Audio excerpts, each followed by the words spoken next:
Welcome to the Detroit Lions Morning Rounds podcast. I'm Jimmy Liao, University of Michigan Medical School graduate. Let's talk about Game 2 for the Lions as well as injury news. Let's talk about the injuries first because the game wasn't exactly good. Kenny Golladay has been out the first couple weeks with a hamstring. Patricia says that he's very close and may be ready for week 3. Now, there has been some speculation by many people, including me, whether a hold-in is part of the equation. Now, what's a hold-in? It's when a player is holding out, except they're showing up to camp. Holdouts currently are not a consideration for players because of the new CBA rules, which have increased the fines, made it so that teams cannot rescind the fines, as well as taking away a year towards free agency. So there are major punitive penalties now for players that hold out. So initially, I was in favor of that new holdout rule. However, there has been an unintended consequence of the rule, which I did not foresee, which is players are now holding in. They're showing up to camp and refusing to practice until the contract situation is taken care of. Whether this is going on with Kenny Golladay or not, can't say for sure. However, it would be naive not to think that there is a possibility that that's what's going on. We've already seen multiple players across the NFL do hold-ins, including very publicly on Hard Knocks, Melvin Ingram was holding in for a contract negotiation issue after Joey Bosa got a huge deal. He was seeing on Hard Knocks at practice, but not practicing. He was in a good mood, very upbeat, seemed to be participating as much as he could. However, he's in front of the cameras, so he's not exactly going to put on a unhappy or disgruntled face. The Chargers did adjust his contract to make it guaranteed for the year. However, this was really a minimal concession to Melvin Ingram because as soon as he's on the week 1 roster, his contract would be guaranteed for the year anyway. As soon as his contract was adjusted, he was back at practice. Other players who were thought to be holding in, Joe Mixon had a migraine for a little while until his contract got adjusted. Then his migraine magically cured itself. DeAndre Hopkins has been wanting a new contract for a while. He had a hamstring strain. Many people speculated that that was a hold-in. Well, he also got a new contract extension. So for Kenny Galladay's hamstring to start occurring the week before the regular season opener, there was legitimate concern or suspicion that a hold-in was part of the possibility. Now, again, we don't know that for sure, and it's not necessarily a night or day issue here. It could be a little bit of both.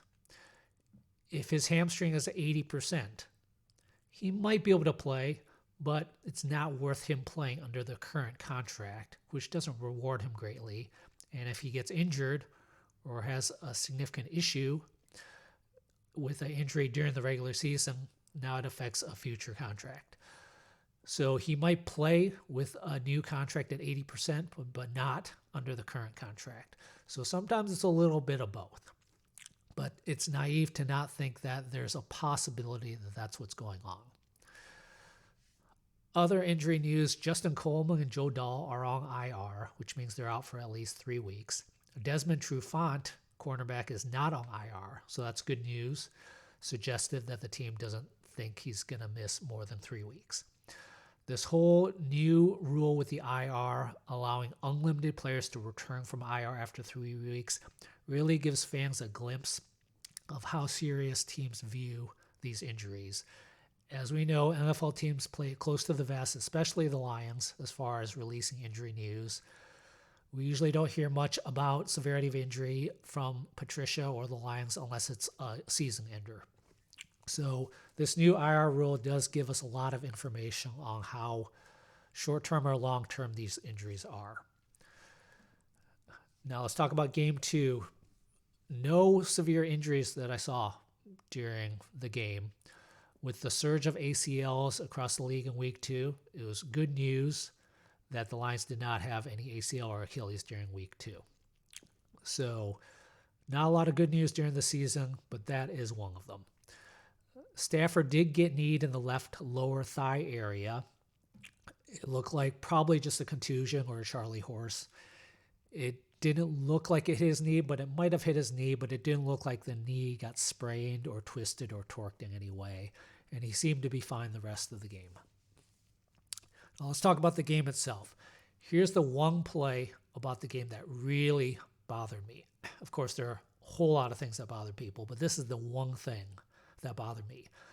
Jamal Agnew not knowing the punt return rules.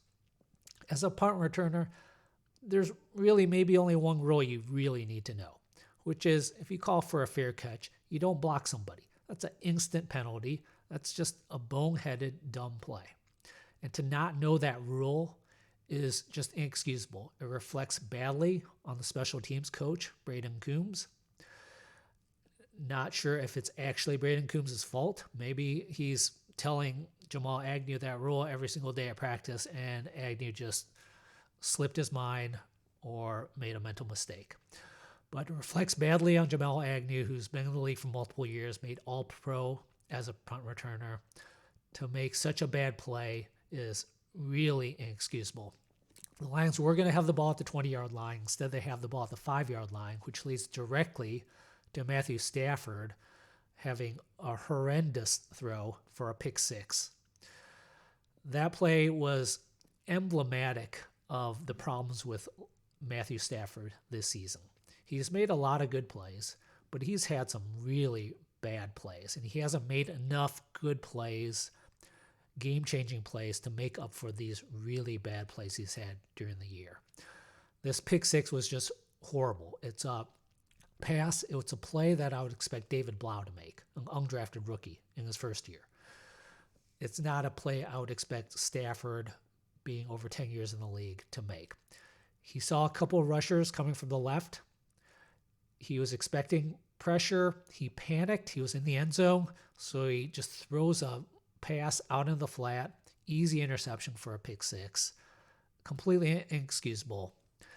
This has been the weakness for Stafford throughout his whole career, is his ability to deal with pass pressure, his ability to deal with trash in the pocket, and his ability to escape pressure. He doesn't have great feet. He doesn't have great quickness or speed to escape pressure. When he gets a good pocket, or when he does a good job stepping up into the pocket, like we saw later in the game when he stepped up and threw a pass to Marvin Hall for a touchdown, he's a very good player. But when he starts running backward, he starts running sideways to the sideline, or if there's too much trash in the pocket, he does not handle that well. He's not able to make plays. And this was a case of him just having a horrible play, throwing the pick six. The other things I noticed in the game, the run defense, which was horrible in week 1, was even worse in week 2. The Lions can't stop the rush. The D-line was a concern coming into the season, and it continues to be a concern. All the linebackers we have, they're not doing anything to stop the run. So this is a major, major problem going forward. As far as positive things on defense, I did see more creativity from the pass rush. There were a lot more stand-up pass rushers, a lot more amoeba-type defense, guys sort of roaming around. You didn't know who was going to rush. We finally saw a free rusher with Tracy Walker. That's the first time I've seen it all year. We need to see more of that. We need to confuse the offensive line. Now, another issue that was concerning is Tracy Walker only played 53% of snaps. This is a guy that many predicted was going to be a Pro Bowler coming into this year. And for him to basically be a third safety, basically a backup safety at this point to Will Harris, means what is going on here? Are the coaches not getting enough out of the players? Are the coaches being too strict about the players? This is sort of a running theme during Patricia's 3 years here, which is he's driven away good players like Darius Slay, Quandre Diggs. And this is something that Jim Caldwell mentioned on the podcast in the DB room with Glover Quinn, which was sometimes as a coach, you need to eat some pride and make do with your good players. Keep them happy and not drive them away and not try to constantly bring in new players to fit your scheme. You have to fit the players to whatever scheme you create, not create a scheme and find players to fit it all the time. So is this an issue of Tracy Walker not doing exactly what the coaches want and the coaches are punishing him, or just not taking advantage of his abilities? We don't know, but it's concerning. The other guy who fits into this category is Julian Okwara. We drafted him in the early 3rd round to be a pass rusher for us. He was a healthy scratch, which boggles the mind because we don't have any pass rushers on the team. We don't have any edge rushers on the team. Our best edge rusher is Trey Flowers, who's hardly done anything this year. Romeo Okwara is a guy who plays on the edge for us. He doesn't do anything. He hasn't done much the past 2-3 years with the Lions. So we got a young, athletic guy who you drafted to be an edge rusher. Are the coaches not getting him ready? Are the coaches not preparing him to play? Are the coaches not putting the players in a position to succeed?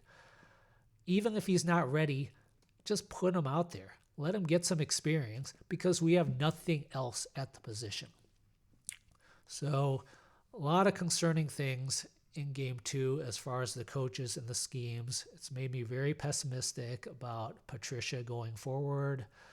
A lot of talk about whether he's going to get fired early in the season.